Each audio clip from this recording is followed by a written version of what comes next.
Welcome to the Pre-Snap Podcast presented by LineStar. We've got your top 5 NFL player prop bets for Week 3 in the NFL, focusing on those Sunday games. Alongside Tyler Wiemann, I'm Shannon Sommerville. We've got some great picks for you and some great games on the slate.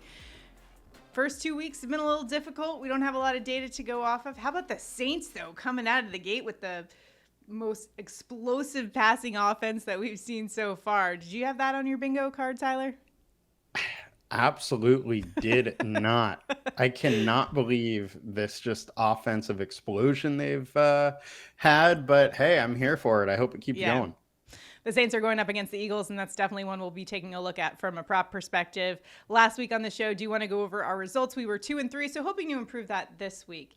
If you can, do us a huge favor right now, like this video, subscribe to the channel, comment below, because not only does that help us out in the algorithm here on YouTube, but it also helps you out because we give out some money to a randomly selected commenter. So if we go 5-0 on our picks, one randomly selected commenter will win $100. And all you got to do, like this video, subscribe to the channel, comment below. You're in it to win it. So here we go for Week 3. Also, if you could check out the LineStar app, that's what we're going to be referring to throughout this show. You'll hear us talk about our projection and the PropsAI tool. We're using the LineStar app to help us find the best value in the prop market. It'll compare LineStar's projections to what's out there in all of the different sports books. So make sure when you get a chance, check that out at LineStarApp.com. All right, let's get into our Week 3 picks here.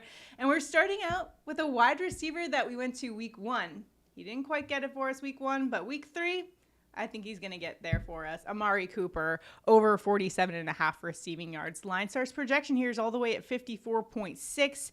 I know he had just 27 receiving yards through the first 2 games, but this was a guy averaging 83.3 last season, and now going up against the Giants, who are tied for the worst defensive success rate in all of the NFL. I think Cooper has a bounce back here. How about you, Tyler? I absolutely agree. The thing is that not much has really changed for Cooper. He has 17 targets through 2 weeks, right around the average he had all last year. He narrowly missed a deep ball that would have made his stat line for the year look totally different. So it's just not as bad as it seems like it's been. His line is way down because the actual results haven't been great, but I think he's right there. He's in a good spot. 47 is just too low. And I know there are concerns with Deshaun Watson here and his quarterback play, which has a lot to do with the lack of offensive production that we've seen from Cooper. However, I'm pretty confident that if there's any game that Deshaun Watson can get it together for, it's probably against this Giants defense that's looked pretty abysmal through the first 2 weeks. So I like the spot here for Cooper and hope he gets over that 47.5 receiving yards mark. Now, at the top of the show, we talked about that Philadelphia Eagles game, and in this one, we're liking the tight end for the Philadelphia Eagles, Dallas Goedert, over 39.5 receiving yards. LineStar's projection is 47.4. In Week 1, Goedert put up 31. Week 2, a little bit more. He had 38, and quite frankly, I think they didn't use him enough in that game. Averaged 42.3 last season, and going up against the Saints, who this season are kind of middle of the pack in terms of defense against tight ends, 16th in pass defense DVOA versus tight ends, which that stat just takes into account quality of opponent. But when you look back at some of their opponents that they have faced at the tight end position, Luke Schoonmaker for Dallas had 43 last week. Also, the Eagles are without A.J. Brown. That's a huge factor in this one. So Hurts, I feel like he has a good connection with Goedert. I hope that they use him a little bit more because I think that they didn't use him quite enough in the last game, and that ended up costing him to the Atlanta Falcons. What is your assessment for, how you think it'll play out against the Saints? So as you said, there's no A.J. Brown, so that's obviously a huge factor. The other factor is that Marshawn Lattimore is back at practice. He is likely to play this week. He's going to be all over Devonta Smith. So I think it is natural to think that Dallas Goedert gets a couple more targets. Maybe Barkley gets a couple more checkdowns. And this 39.5 line for Dallas Goedert is just too low for how good of a tight end he is in this spot. Yeah, and he's like a dynamic pass-catching tight end that I think is in for a breakout. definitely this week against, a Saints defense that is good, but middle of the pack. I think there are areas to exploit, especially when you talk about the middle of the field for Jalen Hurts, and maybe it's like a nice safety blanket, I feel like, for Jalen Hurts. You might need that in this game. Next up, let's go to the Chiefs and their running back, Samaje Perine, over 15.5 receiving yards. I love the spot here. LineStar's projection is 18.6. Now, Perine had 10 in week 1, 3 receiving yards in week 2, but the big factor here, of course, is that the Chiefs are without Isaiah Pacheco in this one.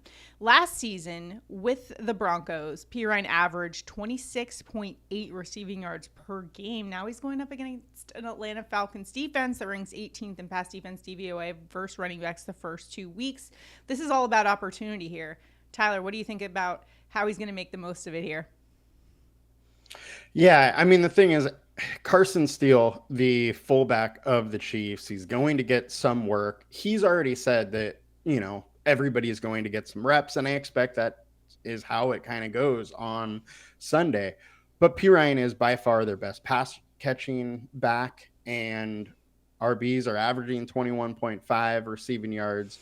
Plus, you got Pacheco, who is averaging 27 receiving yards a game, and I think a lot of that work is just going to go to Perine, and he's going to be fairly heavily used in that passing game, just like Pacheco was. And I think with these 2 picks, with Dallas Goedert and Samaje Perine, it's worth noting on our last show that we did, the Underdog Fantasy Pick'em show, we talked about this being the dink and dunk era of football right now. At the beginning of the season, we've just seen a lot of quarterbacks go for the dink and dunk to the running backs, like throws over the middle to the tight ends. And these short throws, because basically that's what the defenses are dictating lately, playing the two high safety look. So when we look at how the Atlanta Falcons play defense, that's exactly kind of what they're working with. So Patrick Mahomes is just going to play with what he's got, and he's got a bunch of really great pass catchers at running back with Samaje Perine and over the middle. One of the picks that we took on Underdog Fantasy was also Travis Kelce, worth noting for those purposes as well. So those are our 3 picks. Underdog Fantasy, you can check out that show as well if you haven't already, right after you watch this show. But right now, it's time for Tyler and I to give our best bets on Sunday football week 3. What you got, Tyler? I'm going to go back to Trey McBride, over 53.5 receiving yards. LineStar projection 61.7. Consensus is 56.2. Detroit ranked 23rd, allowing 52.6 receiving yards to the tight end over their last 9 games. Colby Parkinson, week 1, had 47 receiving yards versus Arizona, and McBride is a way better tight end than him. The other thing is the Lions have just been beaten down the middle of the field. Chris Godwin, 117 yards. Cooper Kupp, 110 yards. It's the highest game on the slate, and I think McBride is going to kind of take that middle of the field role that the Lions have been beaten by. All right, let's go Trey McBride. Hey, if it ain't broke, worked for us last week. Let's go again. For my pick, I'm going to the most explosive offense in the NFL, the New Orleans Saints, and their wide receiver, Rashid Shaheed, over 47.5 receiving yards. Shaheed had 73 receiving yards week 1, 96 week 2. He's been awesome. And Derek Carr, got to give him credit for what he's been able to do the first 2 weeks of the season. And that offense looks like the Death Star right now. Shaheed was averaging 47.9 last year. So this 47.5 mark is just too low, especially going up against a Philadelphia defense that allowed 3rd most receiving yards through 2 weeks to wide receivers. And then you look at this New Orleans Saints offense, like I mentioned, basically working as a Death Star, fully operational right now, ranks 1st in success rate, expected points added per play.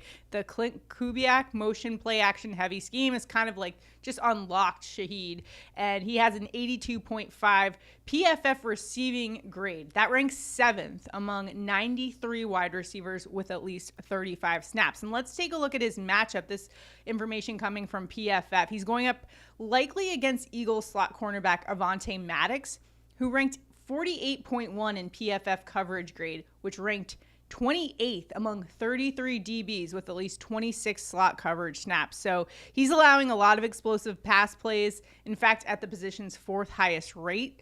So Shaheed could be in a good matchup in this one, which is why I'm going with the over here for Rashid Shaheed, over 47.5 receiving yards. The New Orleans Saints looking pretty good. Would you roll with them, Tyler, for the win over the Philadelphia Eagles this week? I almost said Cowboys.